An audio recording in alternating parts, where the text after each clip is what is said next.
তিন শ্রেণীর ব্যক্তির বিরুদ্ধে আল্লাহ বলেন আমি নিজেই কিয়ামতের দিন মামলা দায়ের করব। I will be against them in the day of judgment. Three categories of people I will be against them in the day of judgment.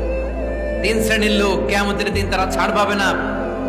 আল্লাহ বলেন আমি নিজেই তাদের বিরুদ্ধে মামলা দায়ের করব। এর মধ্যে এক শ্রেণীর লোক হচ্ছে রাজুলুন ইস্তাআজারা জিরান ফাস্তাউফা মিনহু ওয়া লাম ইউতি আজরা।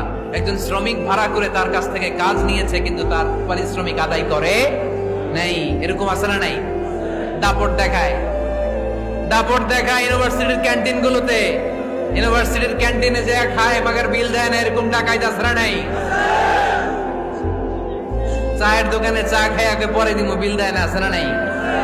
দোকানে যে পণ্য কিনে বিল দেয় না পরে দিমু, আছে না নাই? কিয়ামতের দিন আল্লাহ তোরে মাস্তানি ছুটাবে, চিল্লা এখন ঠিক কিনা? আনা খাসমুহুম, আমি নিজেই তাদের বিরুদ্ধে মামলা দায়ের করব। কথাটা কার? এজন্য বিশ্বনবী বললেন খবরদার, মেহনতি মানুষ, খেটে খাওয়া মানুষ, এদের দোয়া কবুল হয়ে যায়। আতুল আজিরা আজরাহু ক্বাবলা আন ইয়াজিফা আরাকুহু। খবরদার, বিশ্বনবী বললেন শ্রমিকের ঘাম শুকিয়ে যাওয়ার আগে তাদের পারিশ্রমিক মিটিয়ে দাও। বিশ্বনবীর বিখ্যাত হাদিস, আতুল আজিরা আজরাহু ক্বাবলা আন ইয়াজিফা আরাকুহু।